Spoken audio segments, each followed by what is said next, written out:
Welcome to Americana Archives.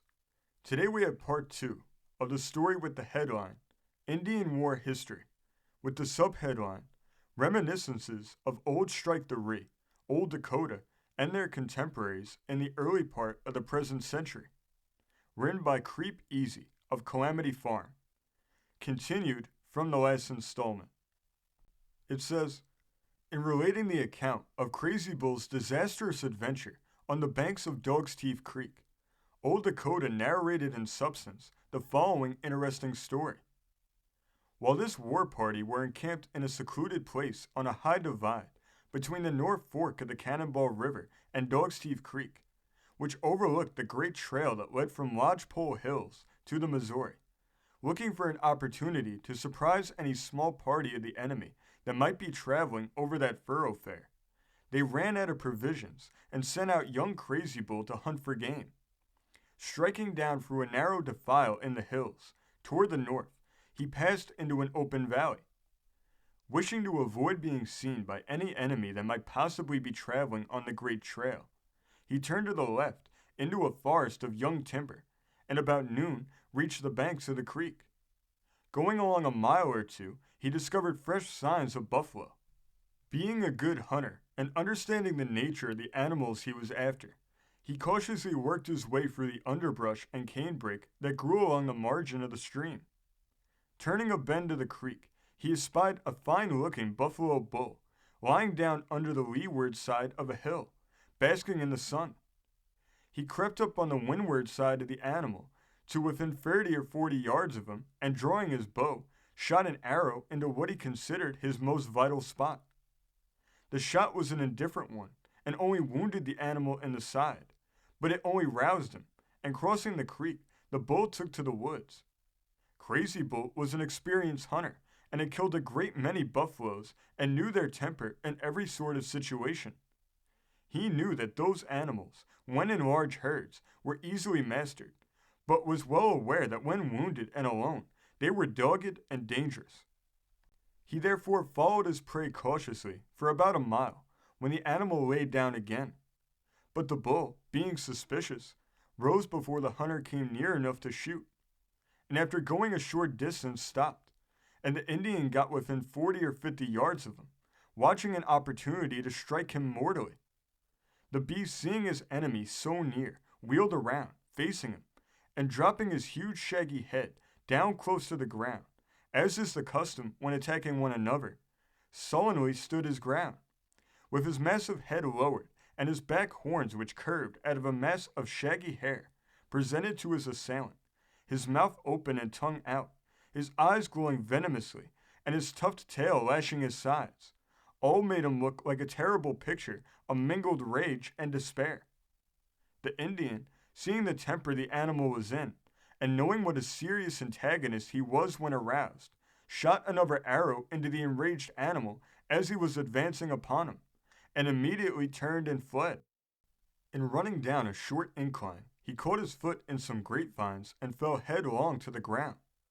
The enraged animal lunged at him as he came thundering past, struck him on the fleshy part of the hip with one of his horns, slightly wounding him.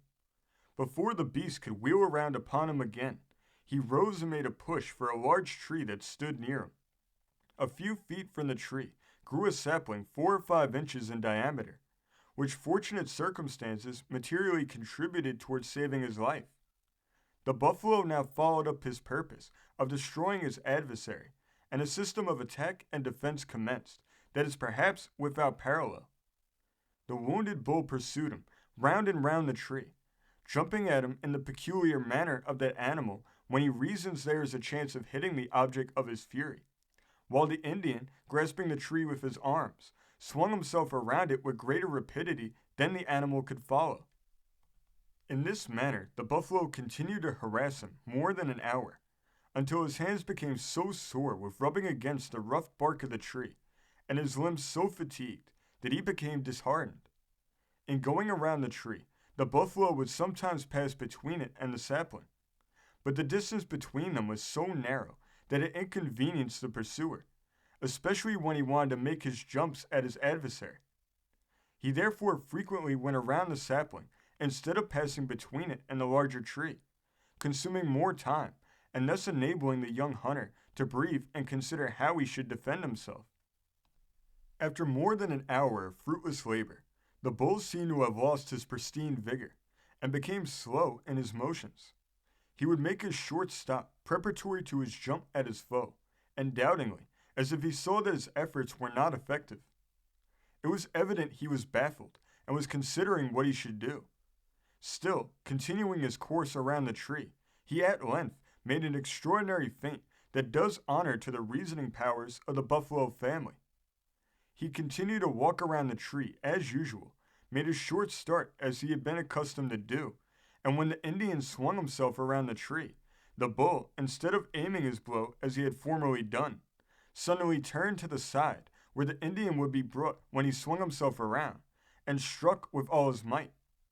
The feint came very near being successful, the young brave only just saving his head, and receiving a severe contusion on his left arm that nearly broke it. He now began to despair of saving his life, entertaining the idea that the buffalo would eventually wear him out in carrying in this singular mode of defense.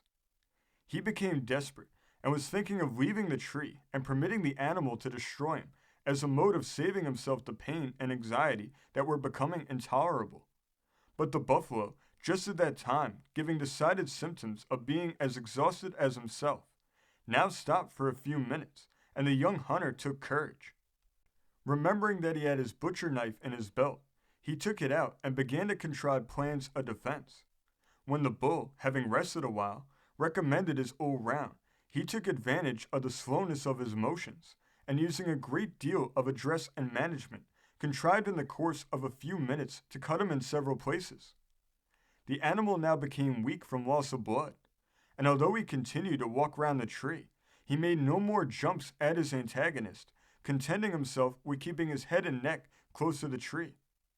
This practically closed the conflict, for it enabled the wounded warrior to extend his right arm and give the buffalo 2 deadly stabs in the eyes. Nothing could exceed the frantic rage of the unwieldy animal when he had lost his sight.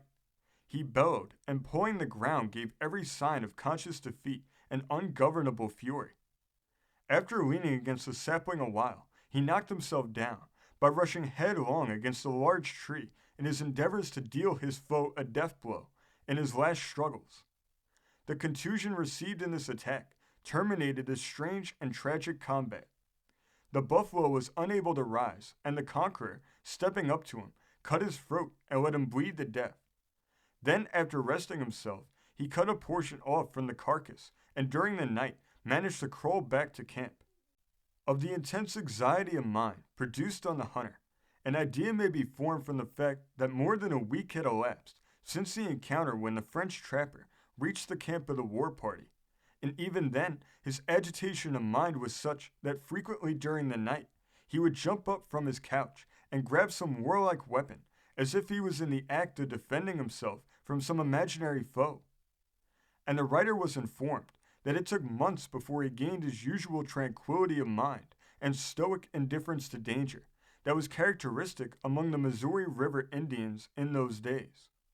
Old Dakota stayed the greater part of 2 days with the Yankton Indian War Party, whose exploits will be given in another chapter, and after trading his traps and other superfluous baggage to advantage with them, he packed his furs on an old indifferent lop-eared pony and wended his way back in the direction of the Missouri River, hoping that he would meet with a good market in selling his furs, and that in due time he could produce the wherewithal necessary to enable him to gain the hand of his Indian princess. But alas, human expectations are prone to meet with disappointments. When he reached his journey's end, after many days of weary travel, he soon learned that his faithless sweetheart had during his absence married a pockmarked French Creole, one of those haphazard whites of Gaelic origin found on the frontier, and they had taken their departure. It appears that the fair denizen of the plains had been flattered by the appearance of the newcomer, who flourished around dressed in a new suit of buckskin as he paraded past their wigwam, mounted on a high-spirited running horse. And her avaricious father was easily persuaded by the wily Creole, who had recently deserted a Mandan squaw and a troop of piebald children in the upper county, to accept of his running horse and 5 buffalo robes for the privilege of becoming his father-in-law. Wishing to avoid the just retributive vengeance that would be meted out to them by the young trapper on his return, they had left the vicinity. It is needless to say that the young Frenchman was deeply affected and disappointed, owing to the way matters had turned, and as a remedy, it took weeks of dissipation before he could obliterate from his mind's eye the image of the fair young Indian girl. After squandering the proceeds of his winter's work in dissipation and riotous living, he purchased a new trapping outfit on time and wended his way toward the setting sun, a sadder but wiser man. To be continued. Tune back in soon for part 3 of this incredible story. This story came from the great state of South Dakota, being reported in the Daily Press and Dakotaian of August 20th, 1888. Thank you for joining us today.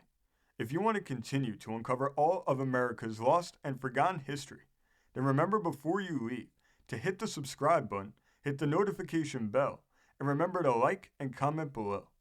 And we will see you next time on Americana Archives.